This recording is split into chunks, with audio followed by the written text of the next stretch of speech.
সাধারণ মানুষের ভোগান্তি দূর করতে দ্রুত গ্যাস সরবরাহ স্বাভাবিক করার দাবিতে বিক্ষোভ মিছিল করল বহরমপুর শহর তৃণমূল কংগ্রেস। বৃহস্পতিবার বহরমপুর শহরে তৃণমূল কংগ্রেসের উদ্যোগে এই প্রতিবাদ মিছিল সংগঠিত হয়। এদিন শহরে বিভিন্ন এলাকা থেকে তৃণমূল কর্মী ও সমর্থকেরা মিছিলে অংশ নেন। মিছিলের একটি বিশেষ দৃশ্য ছিল প্রতীকী প্রতিবাদ হিসেবে কয়েকজন কর্মী মাথায় গ্যাসের সিলিন্ডার তুলে নিয়ে মিছিলে হাঁটেন। তাদের দাবি, দীর্ঘদিন ধরে গ্যাস সরবরাহে অনিয়ম এবং বিলম্বের কারণে সাধারণ মানুষ চরম সমস্যায় পড়েছেন। বিক্ষোভকারীরা অভিযোগ করেন, গ্যাসের জন্য বহু মানুষকে ঘন্টার পর ঘন্টা অপেক্ষা করতে হচ্ছে। এর ফলে রান্নার মতো নিত্য প্রয়োজনীয় কাজও ব্যাহত হচ্ছে। তাই অবিলম্বে গ্যাস সরবরাহ স্বাভাবিক করার দাবি তোলেন তারা। মিছিলটি শহরের বিভিন্ন গুরুত্বপূর্ণ রাস্তা পরিক্রমা করে এবং শেষ হয় একটি সংক্ষিপ্ত প্রতিবাদ সমাবেশের মাধ্যমে। সেখানে বক্তারা বলেন, সাধারণ মানুষের সমস্যার কথা মাথায় রেখে এই প্রতিবাদ কর্মসূচি নেওয়া হয়েছে। দ্রুত সমস্যার সমাধান না হলে আগামী দিনে আরও বৃহত্তর আন্দোলনের হুঁশিয়ারি দেওয়া হয়। এখন সে যুগ নাই যে কাঠটি রান্না করে খাবে, সে যুগ অনেক আগে চলে গেছে। গ্যাস বাড়লে আমরা রুটি রাতে খাবো কি করে? গ্যাসের দাম বৃদ্ধি পেয়েছে বলতে রুটি খাওয়ার জন্য তো করছি, যেটা গ্যাসের দাম করতে কম হয়।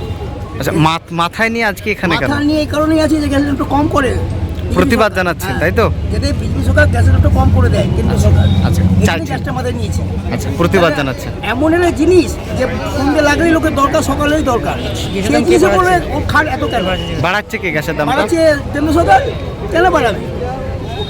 এমন একটা জিনিস যে সকালে উঠে লোকের লাগবে, এই জিনিসে বল লোকের এত কেন? অন্য কিছুর উপর খাট দেয়, এরপর কেন খাট? যে জিনিসটা পৃথিবীর ভারতবর্ষের বুকে প্রথমে সকালে উঠেই লাগবে, চা, নাহলে মানুষ বাঁচবে না। তারপর জল খাবার, নাহলে মানুষ বাঁচবে না। তারপর দুপুরের ভাত, নাহলে মানুষ বাঁচবে না। তাহলে এই জিনিসটার উপর ওদের খাট কেন? আমার বক্তব্য এটাই। কি চাইছেন আপনি এখন? আমি চাইছি গ্যাসের কমুক, যাতে খুব গরিব মানুষ যারা দিনালে দিন খায় তারা বাঁচবে কম দামে কিনলে। যেমন এগুলো 90 টাকা কেজি ছিল, এগুলো 100 টাকা কেজি করে দিলে মানুষ পাবে কোথায়? 200 টাকা কেজি মানুষ পাবে কোথায়? একটা লোক টুকটুক চাইলে কত ইনকাম করে? আচ্ছা, কি নাম? 5 কেজি গ্যাস কিনবে। কি নাম আপনার? জয়দেব পাল। ঠিক আছে। গ্যাসের মূল্য বৃদ্ধি যেভাবে পেয়েছে, সেখানে পাওয়ার কারণটা কি? পাওয়ার কারণটা আপনারা জানছেন যে একটা আন্তর্জাতিক স্তরে ভারতবর্ষের যে বৈদেশিক নীতি আছে, অর্থাৎ যেখান থেকে গ্যাস ভারতবর্ষ পারচেস করে, দেশের উৎপাদনের প্রায় 30% দেশীয় উৎপাদন আছে, আর 60 থেকে 70% আপনার মধ্যপ্রাচ্যের দেশ থেকে আমাদের সাপ্লাই হয়। এই যুদ্ধ হওয়ার ফলে ওই দেশগুলো আপনার নিজেরা ঝামেলায় জড়িয়ে আছে, স্বাভাবিকভাবে ক্রাইসিস তৈরি হয়েছে। এর মতো পরিস্থিতিতে এলপিজি গ্যাস যেটা সাপ্লাই হয় ভারত সরকারের পক্ষ থেকে, সেটার অ্যাভেলেবিলিটি নেই। এটা খুব সহজ কথা।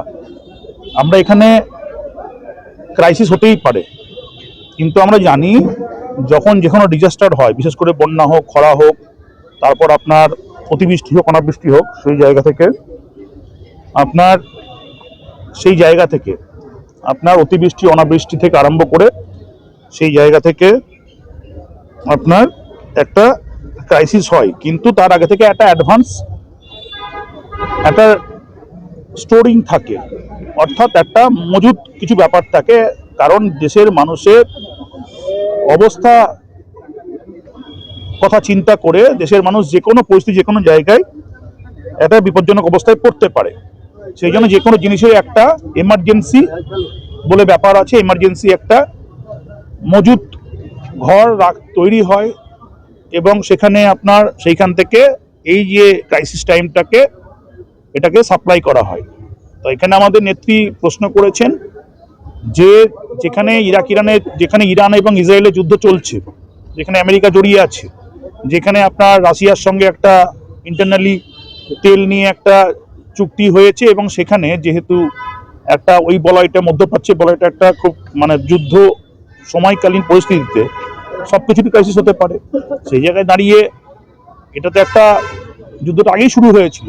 তাহলে পরে আমার দেশে কি যেহেতু গ্যাস নয়, এলপিজি নয়, গ্যাস হতে পারে, তেল হতে পারে, এগুলো দাম বাড়তে পারে, এগুলো সব ঠিক আছে, সবটাই পরিস্থিতি অনুযায়ী সবটাই হচ্ছে আমাদেরকে মেনে নিতে হবে। কিন্তু সেখানে তো এমন অবস্থা তৈরি হওয়া উচিত নয় যে কোনো দেশেরই তার তো একটা স্টোরিং ক্যাপাসিটি থাকে, তার তো একটা মানে ক্রাইসিস ম্যানেজমেন্টের জন্য 6 মাস 3 মাস এসব একটা ব্যবস্থা থাকে।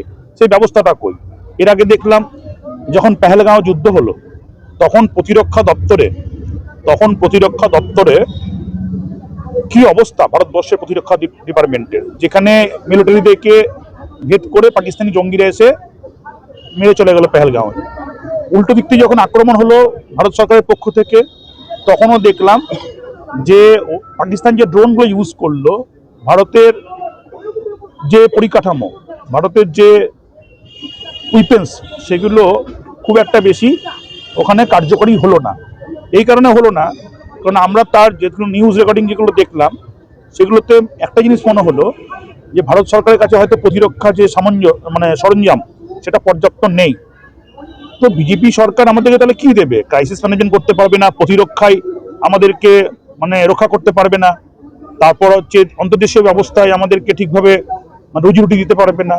এই গভর্নমেন্টের তো কোনো প্ল্যানিং নেই, শুধু হচ্ছে ঘুরে বেড়ানো ছাড়া, ফানুস হয়ে ঘুরে বেড়ানো ছাড়া। সুপারফিশিয়াল একটা গভর্নমেন্ট, যেখানে মোদিজি কোট টাই প্যান্ট পরে ঘুরে বেড়াচ্ছে এবং সেখানে দেশ বিদেশ ভ্রমণ করে বেড়াচ্ছে কোটি কোটি টাকা খরচা করে।